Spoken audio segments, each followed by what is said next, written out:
क्योंकि आज यहाँ कांग्रेस पार्टी हुकूमत में है, रेवंत रेड्डी साहब की सरकार चल रही है और जो कांग्रेस पार्टी ने वादे किए थे माइनॉरिटी कम्युनिटी के लिए, जो चेवेल्ला डिक्लेरेशन करके उन्होंने वादा किया था, आज उन कोई भी वादे उनके ऊपर उन्होंने अमलावरी नहीं की है। तो मैं यहाँ से डिमांड करती हूँ रेवंत रेड्डी साहब को, आप चेवेल्ला डिक्लेरेशन को इमीडिएटली अमल कीजिए। आप पे कोई भरोसा नहीं करने वाला था, इसीलिए आप लगातार गांधी फैमिली को तेलंगाना पे लाते रहे और उनके भरोसे पे थोड़े यहाँ पे लोग भी आपको वोट दिए। और माइनॉरिटी डिक्लेरेशन अब जब कर रहे थे तब सलमान खुर्शीद साहब को भी लेके आके आपने माइनॉरिटी डिक्लेरेशन का पूरा ओपन करके दिया था, लेकिन जितने भी उसमें वादे हैं वो एक भी आपने आज तक अमल नहीं किया। आपने बजट के बारे में बात किया, जो माइनॉरिटीज को, मुसलमानों को इस बार बजट में दिए उसमें 4% भी आज तक आपने खर्च नहीं किया। और जो आप ये अलगा व्यवहार माइनॉरिटी कम्युनिटी से कर रहे हैं, हम इस पे बिल्कुल भी खुश नहीं है, या माइनॉरिटीज भी खुश नहीं है। तो मैं आपसे यही डिमांड करती हूँ कि इमीडिएटली आप माइनॉरिटीज के जितने भी वादे हैं वो निभाइए। इस साल का बजट आपने 3000 करोड़ दिया है, लेकिन खर्च सिर्फ 700 करोड़ आपने किया है।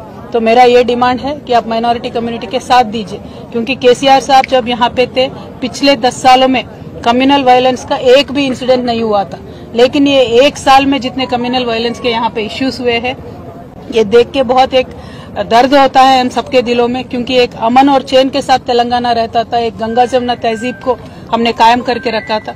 लेकिन जब से रेवंत रेड्डी साहब आए हैं, ये तो कम्युनल वायलेंस पे ना ध्यान दे रहे हैं, ना मुसलमानों के तरक्की पे ध्यान दे रहे हैं, ना हिंदुओं के तरक्की पे ध्यान दे रहे हैं। इसीलिए मुझे लगता है जो जिस उनका व्यवहार है, उनका बर्ताव है, मुझे तो लगता है कि उनके रूट्स सारे आरएसएस में है, इसीलिए एक डिफरेंशियल ट्रीटमेंट ये दे रहे हैं, ऐसा मुझे लगता है।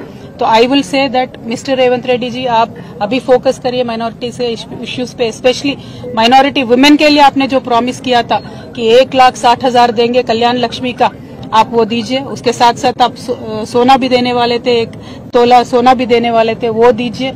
पढ़ाई के वास्ते जो टिमरिस के हमने स्कूल कायम करके रखे थे, आज उनका क्वालिटी देख के तो बहुत ही डर लग रहा है। आप क्वालिटी अच्छा बना के टिमरिस को चलाइए। तालीम के वास्ते, माइनॉरिटी बच्चों के तालीम के वास्ते आप जोर दीजिए, रिव्यू कीजिए, और जॉब्स में सब चीजों में भी माइनॉरिटीज को आप आगे फुट में रखिए। ये हमारा डिमांड है। और रेवंत रेड्डी साहब का मैं यही कहना चाहती हूँ कि निजामाबाद में बहुत ही ज्यादा पॉपुलेशन है माइनॉरिटीज का, हैदराबाद के बाद बिगेस्ट पॉपुलेशन निजामाबाद में है। तो यहाँ लेकिन आज तक भी कुछ भी बजट निजामाबाद में आया नहीं है। यहाँ से शबीर अली साहब भी है, उन्होंने कंटेस्ट भी किया, लेकिन शबीर अली साहब ने भी कुछ भी जोर नहीं दिया, 1 भी रुपया निजामाबाद के लिए एडिशनली यहाँ पे नहीं आया है। तो मैं आपसे यही डिमांड करूंगी और लगातार मैं यही कहते रहूंगी कि जो भी कम्युनल इश्यूज है उन सब पे आप जोर दीजिए, चाहे वो जयनूर का इश्यू होने दीजिए या कुछ भी इश्यू होने दीजिए, उस पे जोर दीजिए और शांति कायम करके रखिए। Thank you.